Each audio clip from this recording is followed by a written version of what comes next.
looking at the International Modern Language Day, which is a day set aside to emphasize the need to preserve our indigenous languages. And today's edition will be quite different, as we will be mixing both the Yoruba language and English language. And my guests on today's edition, they are both advocates of the Yoruba language. And I have with me Mrs. Olushola Omiri. You are welcome on the program. Thank you very much. And also with me Mrs. Orenike. You are welcome on the program. Thank you. Very well, start with you. What is the significance of the International Modern Language Day to our contemporary world? Thank you. The significance for the International United States is set up this February 21st to celebrate the International Modern Language Day. And it is for a purpose, because they find out that we are losing our identity. We're really wearing away, and there's no more, we don't really know ourselves again. And if you want to take people into slavery, they deny them their language, and they're already slaves. So this day is set aside, so we are waking ourselves, our identity, to discover ourselves, so that we know where we came from, our history. We know where we came from, where we are, and where we're going. And if there's any problem, we'll be able to identify the problems and find solutions to them. Kí ni ẹ wò pé ó jẹ́ pàtàkì àyájọ́ mímọyì èdè abínibí wa ní àsìkò tí a wà yìí? Ẹ ṣé olóòtú. Àyájọ́ ọjọ́ yìí ó jẹ́ kí ọ̀pọ̀lọpọ̀ kó rántí pé èdè àti àṣà wa ó pọn dandan. Nítorí láìsí èdè a lè dá ènìyàn mọ̀. Tá bá wò dáadáa, èdè ní pàtàkì jùlọ ó ti ń parun, a ti ń mú àwọn èdè àjèjì wọlé. Àṣà àjèjì ló wọ́pọ̀ láàrin àwùjọ ní ìsìn. Ṣùgbọ́n àyájọ́ tí wọ́n gbé kalẹ̀ láti máa ṣe àyájọ́ èdè àti àṣà ní orílẹ̀-èdè àgbáyé yìí á fún oníkálukú ní àǹfààní láti lè mọ̀ wípé ibìkan lòun ti ṣẹ̀ wá, àti wípé èdè yẹn ó pọn dandan ká máa sọ ọ́. Torí tí a bá lọ sí ilẹ̀ àjòjì, báwo la ṣe fẹ́ mọ ara wa tá bá ti sọ èdè wa ni? Mo rẹ́ni tó jẹ́ pé ó wà nínú ìṣòro torí pé ó sọ èdè ìlú ẹ̀ ni Ọlọ́run ṣe kó yọ nínú ìṣòro náà ní ilẹ̀ àjòjì. Àyájọ́ ọjọ́ yìí a ti gbé kalẹ̀ láti jẹ́ kí àwọn èèyàn kan mọ̀ wípé èdè wọn ó ṣe pàtàkì. Èdè ibi tá a bíyàn ó ṣe pàtàkì láti lọ sọ. Kí ni èrò yín nípa bí àwọn èèyàn ṣe tẹ́wọ́ gba èdè abínibí wọn ní àsìkò yìí sí? Mo rí wípé ní àkókò yìí àwọn èèyàn ti wá ń tẹ́wọ́ gba èdè abínibí wọn, yàtọ̀ sígbà kan tó jẹ́ pé èdè àmúlùmálà la máa ń sọ. Ní pàtàkì jùlọ nílé ẹ̀kọ́, a ti ń kọ́ àwọn ọmọ wa ní èdè gangan. A dẹ̀ ti jẹ́ kí wọ́n mọ̀ yàtọ̀ láàrin èdè abínibí wa àti àwọn àyálò èdè, àwọn ọ̀rọ̀ àyálò. Bí àpẹẹrẹ, tí a bá sọ wípé àga ní ilẹ̀ Yorùbá tó lè bó ń pè ní tébù, a lè yá èdè yẹn lò láti ní èdè òyìnbó ká pè ní tébù tàbí ká pè ní tábìlì nípa ìlànà àfetíyá tàbí àfojúyá.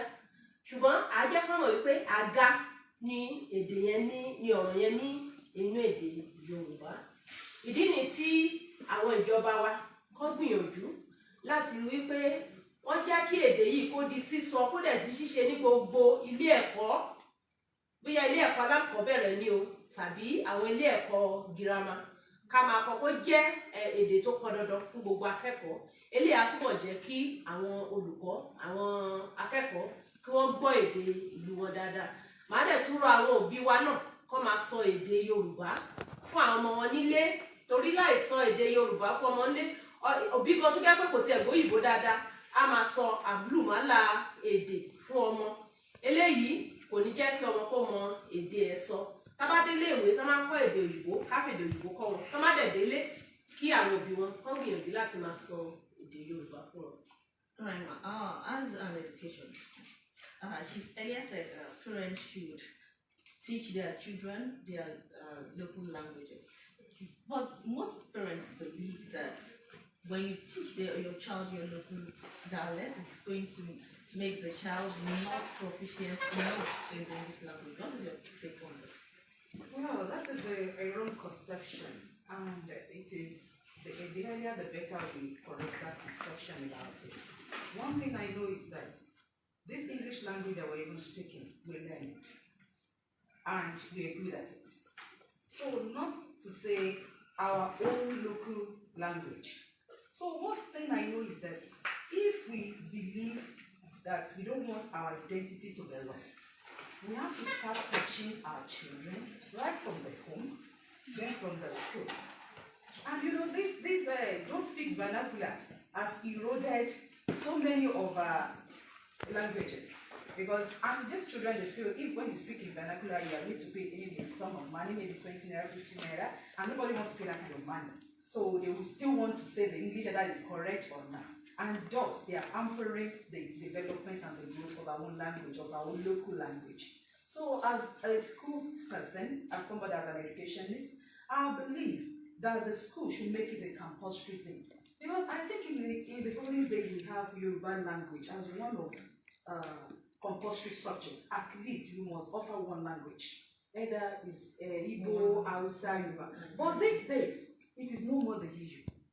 We just have it as an elective. So it's either you are offering Yoruba or not.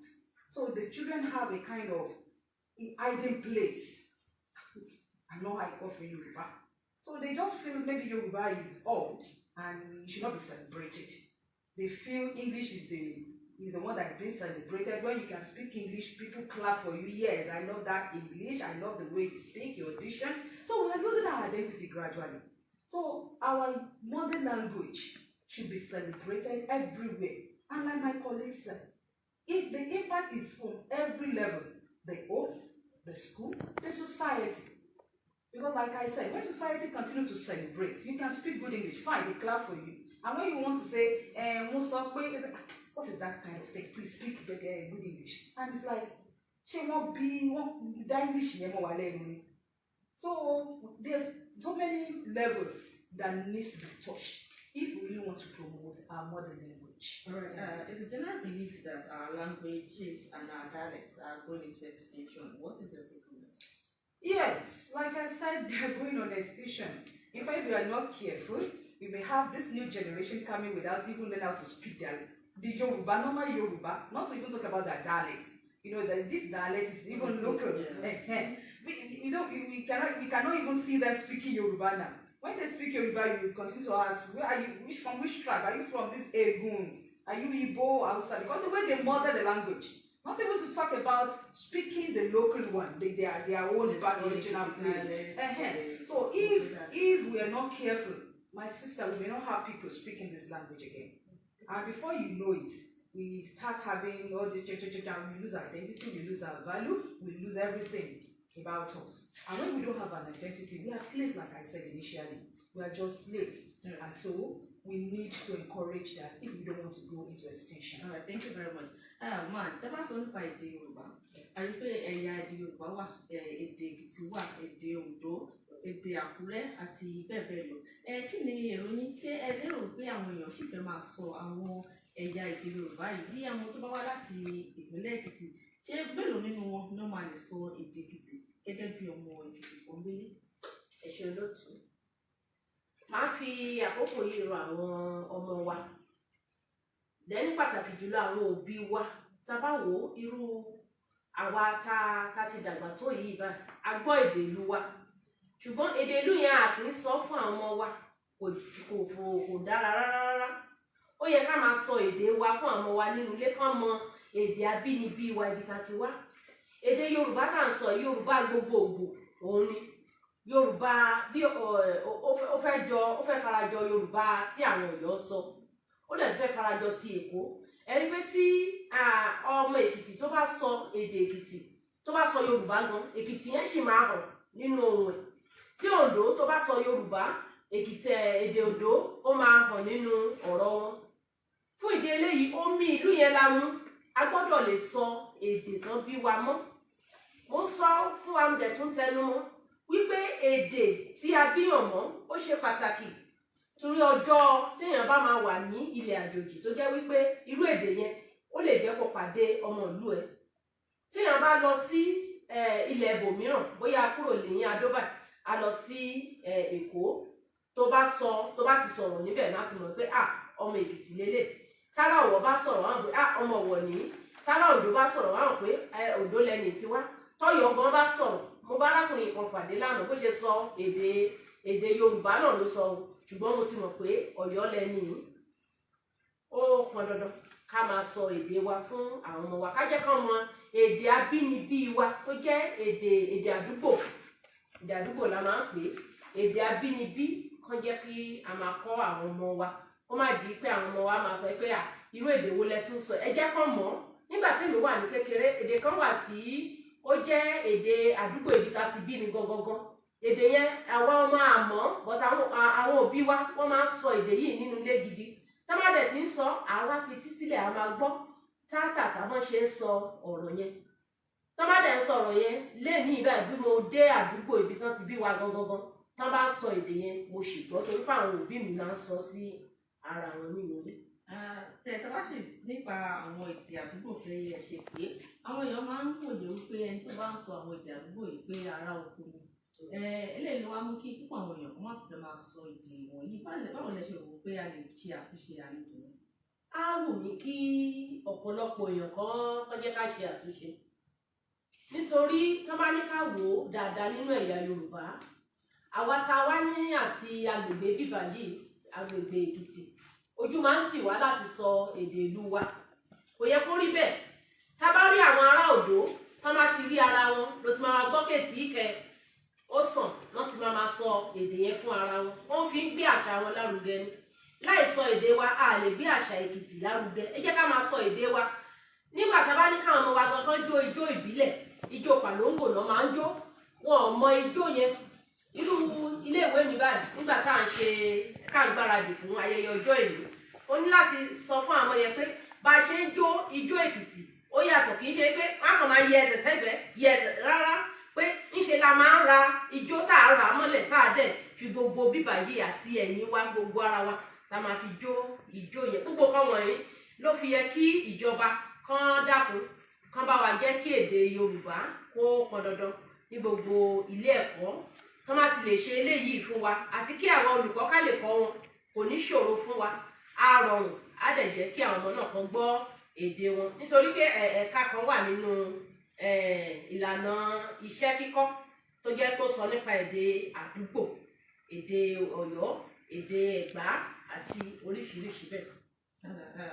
Thank you very much, ma'am. Well, civilization, talking about the internet, social media platforms, they are the in thing now. And how do you think this affecting our indigenous languages and our cultural values? Thank you. Yes, talking about this internet, I want to start from this place. Most of our hand phones, the sites that we are handling, how many of our phones can type in Yoruba or in the languages? That is the problem, about one problem identified. Because I find out that even if you want to type Yoruba there, because the telephone there is not made in that language, it will start correcting you. So we can start from there. Because most of our children now, they enjoy internet. Most of the time, you will find them surfing the internet 1 way or the other 24 hours on the internet. And if that is the case, if it will be an avenue to promote these languages, if the language are embellished in the system, right? So at least they'll be able to still use their local language in conversing with people around them. Then I believe, because when we look at it, we have Chinese, even they will prompt you which language do you want, but I don't think Yoruba is that. Yeah, I think there's an app you can download on your phone that Okay. yes. How many of them are doing that? Okay, because most people don't really want to. So that is it. If this is the general use, the app that people are using now, that is 24 hours with the youth, I think it can be used to promote this Adequida language. Because if it's embellished in there, it's downloaded, then the children will be able to access that. And at least with this, the way we put army is on our head. There's some phones too that I think maybe the higher version that have this kind, but there's some that maybe most of the youth are now using. It doesn't have that kind of app, so we can use that civilization to better improve our local language. And then most of these things that I know the exposure to civilization too. Like you said, that when you speak your local language, people believe you are a local person, that you have not arrived. So that's the kind of language they use for themselves. So if we encourage this kind of app and we promote our language on it, then civilization, instead of being a vice for us, it will be another virtue to promote our Igbo language. ẹ̀yin gẹ́gẹ́ bí olùkọ́ ní èdè Yorùbá, báwo ni kí ni ìròyìn nípa bí wọ́n ṣe kọ́ èdè àwọn èdè abínibí ìṣe Yorùbá nìkan, àwọn èdè Haúsá, èdè Ìgbò, bí báwo ni kí ni ìròyìn nípa bí wọ́n ṣe ń kọ́ wọn ní àwọn èdè wọ̀nyí ní àwọn ilé-ìwé?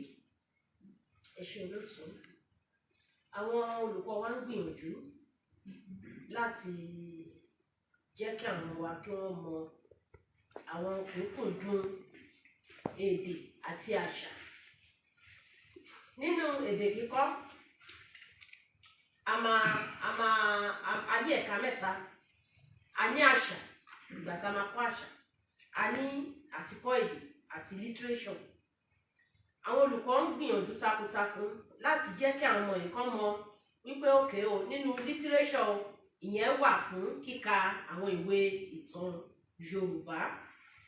Tí àwọn SS class lọ́wọ́lọ́wọ́ nsìn à ń ka ìwé kan tí àmúrúkọ ẹ̀ sí Mọ́remí Àjàsorò. Eléyìí jẹ́ ká mọ ìtàn Mọ́remí ti Ilé-Ifẹ̀. Ara ìyẹn ló tún jẹ́ kí àwọn akẹ́kọ̀ọ́ kán lè mọ ìtàn tó ti ṣẹlẹ̀ ti àtẹ̀yìnwá. Nínú àṣà, a máa ń kọ́ wọn ní irú àṣà ìgbéyàwó, àṣà bí a ṣe ń ṣe ìgbéyàwó ní ilẹ̀ Yorùbá. Ìgbéyàwó ayé àtijọ́ ó yàtọ̀ sí ti tayé òde òní. A dẹ̀ tún máa kọ́ wọn bí wọ́n ṣe ń sin òkú ní ilẹ̀ Yorùbá àti gbogbo irú àṣà tó rọ̀ mọ́ irú ìsọmọ lórúkọ. Ní ayé òde òní láti rí òbí tó fẹ́ sọmọ lórúkọ tó lọ sọ ọmọ ẹ̀ ní Kingston, tó lọ sọ ọmọ ẹ̀ ní àwọn orúkọ oríṣiríṣi orúkọ òyìnbó. Ẹlòmíì tó bá tiẹ̀ béèrè lọ́wọ́ ẹ̀ pé kí ni ìtumọ̀ orúkọ tó sọ ọmọ ẹ̀ kò mọ̀. Mo lọ sí ìkómọ lórúkọ kan ní ọ̀sẹ̀ méjì sẹ́yìn. Nígbà tá a débẹ̀ náà wá sọ fún òbí ọmọ pé orúkọ wo lẹ fẹ́ sọ ọmọ yín. Nígbà tí wọ́n gbé orúkọ yẹn síta, pásítọ̀ ẹ̀ wá sọ fún wọn wípé ó yá bàbá sọ ìtumọ̀ orúkọ tó sọ ọmọ rẹ. Yorùbá dẹ̀ sọ wípé ilé là ń wò ká tó sọ ọmọ ní orúkọ. Yorùbá kan tó lè sọ ọmọ wọn ní orúkọ á ní ọ̀nà tí ọmọ náà tó gbà wáyé. Tó bá jẹ́ pé bóyá ọmọ tó ti ìdílé ọba wá ni àwọn orúkọ wọn láti máa ń rí Adé.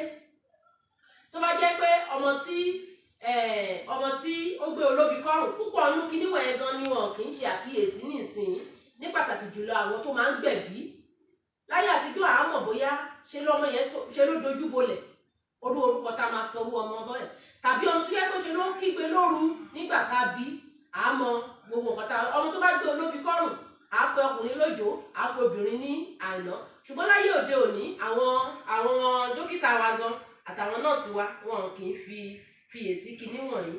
Gbogbo ìwọ̀n yẹn ló dẹ̀ pọ̀ dandan nínú àṣà. Kí irú ọmọ tó jẹ́ pé ọ̀nà kan ló gbà wáyé, tá a bá tọ orúkọ ọmọ yìí ẹmọ lára á máa wu àwọn ìwà kan tí ò dá láwùjọ. Tó dẹ̀ jẹ́ pé kò ní mọ̀ wípé àwọn òbí òun náà fa irú ogun bẹ́ẹ̀, á rò pé bóyá ọ̀tá ló fa irú ogun bẹ́ẹ̀ sínú ayé. Language is the vehicle for culture. What effect do you think preserving our indigenous languages will have on promoting our cultural values? Thank you. Our language is essential to promote our culture because out of our culture we have language, we have dressing, and the one that is mostly recognized is our language. And if we really want to promote our culture, we have to promote our language. We have to preserve it. That is when we can know who we are. That is when we can recognize ourselves. That is when we can find our place in the society. If we refuse to promote our indigenous language, then we are eroding ourselves away. We are losing our value, we are losing our esteem, and we cannot even compete. Like you see other languages, we have the Igbo, the Yoruba, the Hausas. And I want to believe that if you have the Igbo in a society, maybe growing up in Yoruba land here, the children there, they will understand Igbo, they will understand Yoruba, they will understand other languages that are even Ekiti. And we have some examples here that are Igbo and they understand these things. So I believe after our languages, we can gain more development in our society. Because when you grow out and you have people around you when you speak your language, you tend to have a kind of relationship together. I remember the years I was at Port Harcourt, and I don't know anybody there, but by the time I started speaking the indigenous language there, and people say, "Are you from Ekiti?" Yes. And then we associate ourselves as brothers and sisters. And before you know it, we start helping each other to learn the rope, to know the way. They start teaching us so many things. So I believe language is a vehicle for development. Right, thank you very much. Dear viewers, this is how far time will allow us to go on to this edition of the program. I want to appreciate my guest, Mrs. Olushola Orin. Thanks for coming on the program. And also appreciate Mrs. Alukomurenike. Thanks for coming on the program. And dear viewers, join us next week for another edition. Until then, have a wonderful week and stay blessed. Bye for now.